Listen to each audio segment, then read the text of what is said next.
오늘 말씀은 2000년 전, 아주 오래전 옛날 어느 집안의 이야기가 아닙니다. 오늘 바로 이 자리, 이 시간에 하나님께서 저에게, 여러분들에게, 나에게 하시는 말씀입니다. 지난주 우리는 둘째 아들의 자리에 서보았습니다. 아버지를 떠나서 먼 나라에 가서 모든 것을 탕진하고 쥐엄 열매조차 없는 바다까지 내려갔던 그 아들의 이야기를 들었습니다. 그런데 오늘 하나님께서는 우리의 시선을 다른 곳으로 돌리십니다. 집을 떠나지 않은 아들, 단 한 번도 아버지의 명을 어긴 적이 없는 아들, 바로 첫째 아들에게로 말입니다. 저는 이 본문을 준비하며 지난주보다 오히려 더 마음이 무거웠습니다. 둘째 아들의 죄는 누가 봐도 분명합니다. 그러나 첫째 아들의 죄는 지금 제 안에 있을 수도 있는 눈에 잘 보이지 않는 죄이기 때문입니다. 그는 집안에 있었고 밭에서 일했고 아버지의 명을 어긴 적이 없습니다. 그런데 정작 잔치의 마지막 장면에서 아버지와 가장 멀리 서 있는 사람은 바로 이 첫째 아들이었지요. 여러분, 그리고 오늘 저 자신에게 하나님이 묻고 계십니다. 너는 지금 어디에 서 있느냐? 떠나지 않고도 멀어질 수 있다는 것, 이 사실이 오늘 저에게 훨씬 더 무섭게 다가옵니다. 왜냐하면 이 자리에 있는 우리 대부분은 집을 떠난 사람이 아니라 집 안에 있는 사람이기 때문입니다. 오늘 본문 25절에서 27절까지 본문 우리 읽어봅니다. 시작.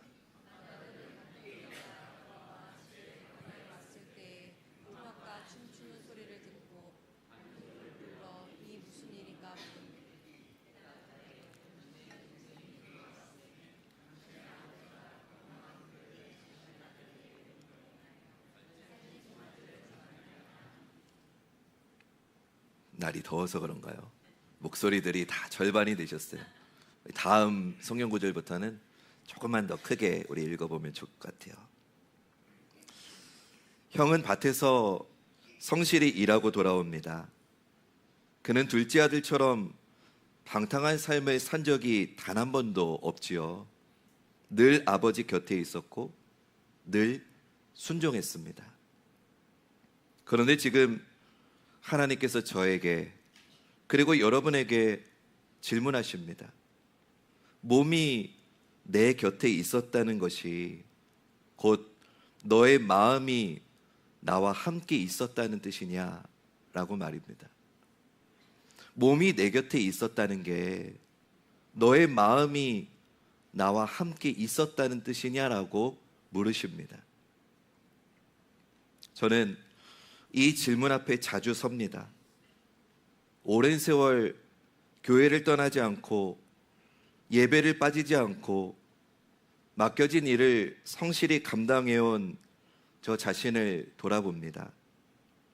그런데 정작 제 마음속에는 하나님을 향한 사랑보다 제가 쌓아온 의무와 수고에 대한 계산이 더 크게 자리 잡고 있을 때가 있었습니다. 설교를 준비하고 신방을 다니고 밤 늦게까지 교회 일로 씨름하면서도 그 모든 수고의 밑바닥에 내가 이만큼 했으니까 이런 계산이 숨어 있을 때가 있었습니다. 이것이 오늘 하나님이 저에게 그리고 우리에게 보여주시는 첫 번째 진실입니다. 순종이 반드시 사랑을 뜻하는 건 아닙니다. 순종이 반드시 사랑을 뜻하지는 않습니다. 몸으로 아버지 곁에 머무는 것과 마음으로 아버지와 하나 되는 것은 전혀 다른 차원의 이야기입니다. 다시요. 몸으로 아버지 곁에 머무는 것하고 마음으로 아버지와 하나가 되는 건 전혀 다른 차원의 일입니다. 지금 여러분 중에도 이런 분이 계실지 모르겠어요. 오랜 신앙생활 속에서 어느샌가 하나님과의 관계가 사랑이 아니라 의무가 되고 은혜가 아니라 계산으로 바뀌어 버린 분이 계실지 모르겠어요.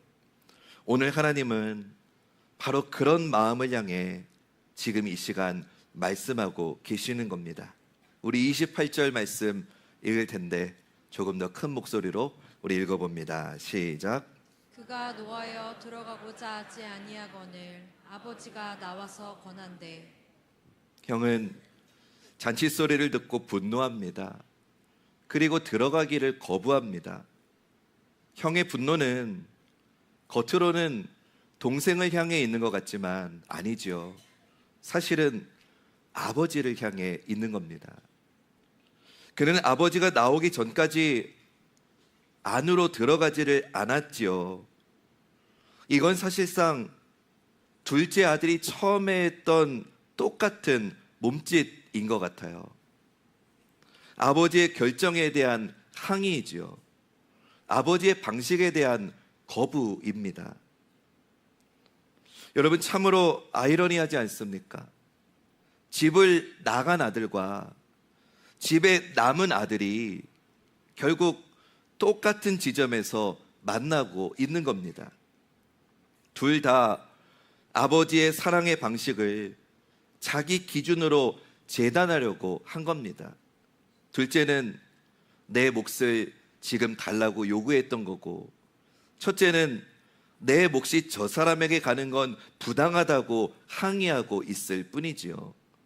겉모습은 정반대처럼 보이지만 사실 그 뿌리는 똑같은 거죠. 아버지의 사랑을 자기가 통제하려는 마음에서는 첫째나 둘째나 다르지 않습니다. 지금 이 순간 하나님은 이 말씀을 통해 제 마음을 열어 보이시더라고요. 하나님의 은혜가 저보다 부족해 보이는 누군가에게 넘치도록 부어질 때 제 마음 한구석에서 이런 생각이 스치지 않았는지를 물으시더라고요. 나는 이렇게 오래 수고했는데 왜 저 사람에게 저렇게 큰 은혜를 베푸십니까?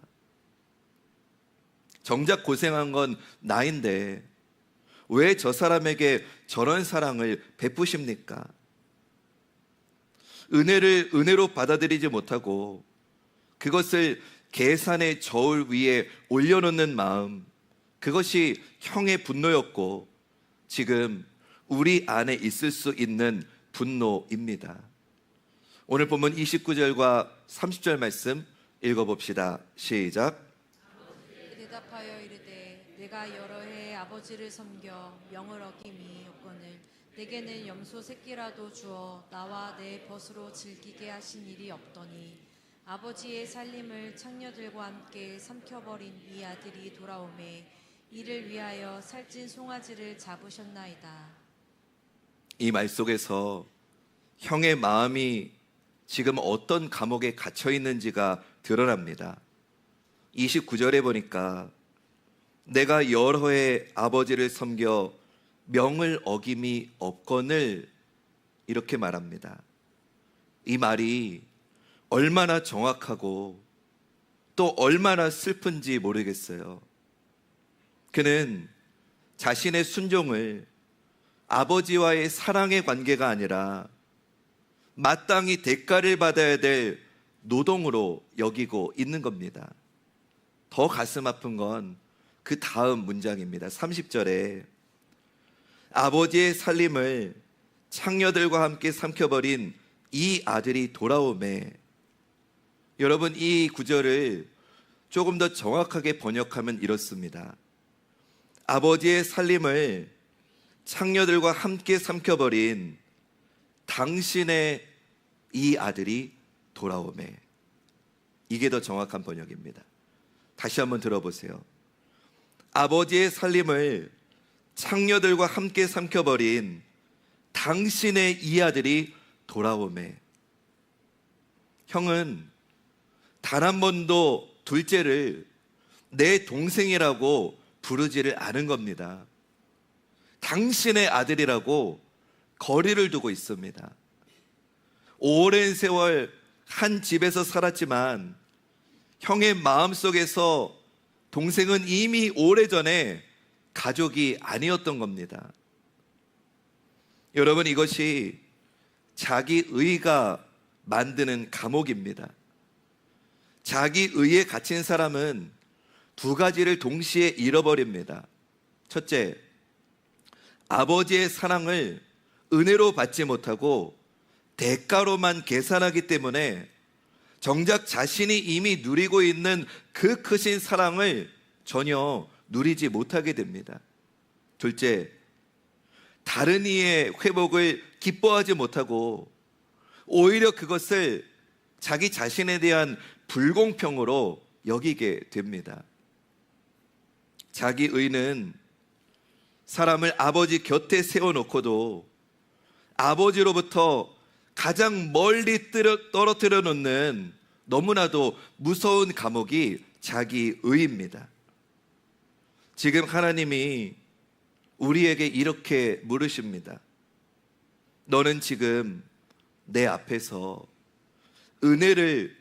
은혜로 받고 있느냐? 아니면 네가 쌓아온 것에 대한 정당한 보상으로 여기고 있느냐? 누군가 너보다 늦게 혹은 너보다 더 큰 허물을 가지고 그가 나에게 돌아왔는데 너는 진심으로 그 사람의 돌아옴을 함께 기뻐할 수 있느냐? 아니면 마음속으로 하나님이 이건 부당합니다라고 계산하고 있지 않느냐? 하나님이 지금 우리에게 그렇게 물으시는 겁니다.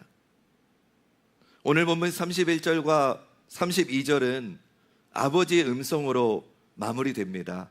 우리 마지막으로 읽는 본문이니까 우리 한 번 더 큰 목소리로, 배에 힘 주시면서 큰 목소리로 읽어봅시다. 시작.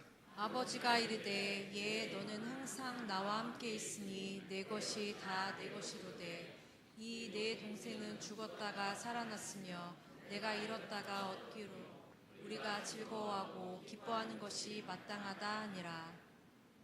아버지는 첫째를 정죄하지 않습니다. 오히려 아버지는 밖으로 나와서 그를 권하지요. 31절에 너는 항상 나와 함께 있으니 내 것이 다 내 것이로 돼. 여러분, 이 음성은 2000년 전 이 첫째에게만 하신 말씀이 아닙니다.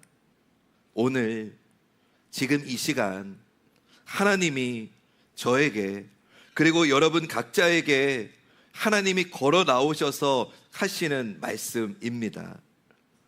형은 처음부터 이 모든 것을 이미 가지고 있었지요.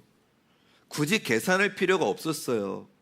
그는 이미 아버지의 모든 것을 소유한 상속자였어요. 그런데도 자기 의라고 하는 감옥에 갇혀서 이미 자기의 것인 은혜조차 누리지 못하고 있는 거죠. 여러분, 그리고 저 자신에게 오늘 하나님이 지금 다시 물으시는 겁니다. 너는 지금 어디에 서 있느냐? 오랜 세월 신앙의 자리를 지켜왔지만 혹시 나의 순종이 하나님을 향한 사랑이 아니라 내가 그동안 해왔던 것에 대한 계산이 되어버린 건 아닙니까? 누군가가 하나님 앞에 마음문을 열고 회복하고 은혜 앞으로 나올 때 진심으로 그 사람을 기뻐하기보다 내 마음속에 조용히 저울질하고 있지는 않았습니까? 여러분, 오늘 이 말씀의 아버지의 결론은 잔치 안으로 들어오라는 초청입니다. 이 초청은 둘째 아들에게만 향한 게 아닙니다. 아버지는 지금도 밖에 서 있는 저와 여러분, 우리를 향해 주님이 친히 걸어 나오셔가지고 말씀하시는 겁니다. 자기 의의 문턱에 서가지고 들어가기를 거부하고 있는 저와 여러분을 향해서 하나님 아버지는 지금 이렇게 권하시는 겁니다. 얘야, 너는 항상 나와 함께 있으니 나의 것이 다 이미 너의 것이지 않느냐라고 말씀하십니다. 여러분, 저는 오늘 우리가 하나님의 이 음성 앞에서 더 이상 머뭇거리지 않으셨으면 좋겠습니다. 내가 쌓아온 것을 자랑하던 자리에서는 내려와서 하나님의 은혜를 은혜로 받는 그 잔치 자리에 여러분들이 기쁨으로 마음의 문을 열고 들어가시기를 주님의 이름으로 축원합니다. 그것이 바로 오늘 지금 이 순간 저와 여러분들에게 필요한 은혜의 돌이킴입니다. 둘째 아들만 손가락질하면서 나는 한 번도 아버지를 떠나본 적이 없으니까 나는 당연히 이럴 자격이 있지. 이게 오늘 말씀의 핵심인데, 사실은 둘째 아들보다 어쩌면 첫째 아들이 더 심각한 문제일 수 있습니다. 우리 관악중앙교회가 54년 됐습니다. 사람의 나이로는 이제 작년의 나이에 들어선 겁니다. 저는 우리 교회가 지금 갈림길에 서 있다고 생각합니다. 그동안 하나님의 은혜로 여기까지 왔는데 혹여라도 만에 하나라도 그 은혜를 잊어버리고 나는 이 교회를 오래 지켜왔으니까, 나는 이 교회의 초기 멤버니까 나는 당연히 이럴 자격이 있는 거고, 나보다 늦게 온 사람이 더 은혜의 자리 앞으로 나오는 거를 내 마음으로 조용히 계산하고 있진 않았는지, 지금 우리 교회는 그 갈림길에 서 있는 겁니다. 아버지는 오늘 우리에게 이렇게 말씀하시는 겁니다. 첫째 아들과 같은 우리에게 이렇게 말씀하시는 겁니다. 얘야, 너는 항상 나와 함께 있지 않았느냐?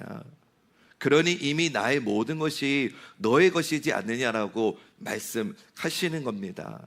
여러분, 아직도 혹시 섭섭하십니까? 왜 나보다 더 큰 은혜를 저 사람이 받아야 되느냐고 이해가 되지 않으십니까? 이해가 된다는 것은 계산한다는 거죠. 손익을 따진다는 거죠. 우선순위를 정한다는 거죠. 나는 여기서 몇 년을 봉사했는데, 나는 이 교회가 어려웠을 때부터 이렇게 섬겨왔는데, 그렇게 나는 고생만 했는데 이렇게 좋은 환경에서 누리는 사람은 따로 있는 것 같을 때 우리는 언제든지 이 누가복음 15장의 첫째 아들이 될 수 있는 거겠지요. 오늘 우리는 돌이켜야 됩니다. 집 안에 있었지만 아버지와 가장 멀리 있을 수 있는 사람이 나일 수 있다는 것을 우리는 정말 깨어서 경각하며 하나님 말씀 앞에 우리를 돌아봐야 됩니다. 오늘 하나님은 이 누가복음 15장 본문을 통해서 2000년 전에 이 집안에만 말씀하시는 게 아니라 2026년 8월 2일을 살아가고 있는 오늘 우리에게 하나님 말씀하시는 겁니다. 얘야, 너는 항상 나와 함께 있지 않느냐? 내 것이 이미 다 너의 것이지 않느냐? 그러니 너의 그 계산하는 마음 내려놓고 이제 나와 함께 정말 기뻐하면 안 되겠느냐라고 우리를 부르고 계십니다. 이제 여러분들을 그렇게 우리를 부르시는 주님의 이 성찬의 자리로 초대합니다. 하나님은 당신의 살을 찢으시고 당신의 물을 쏟으신 이유는 오늘 온갖 계산으로 가득 차 있는 나를 다시 부르셔서 하나님 나라의 잔치에 우리를 초청해 주시기 위해서 이 성찬을 우리에게 주신 줄 믿습니다. 우리 찬송가 144장 1절과 4절 부르시면서 주님의 성찬을 받는 이 자리로 여러분을 초청합니다.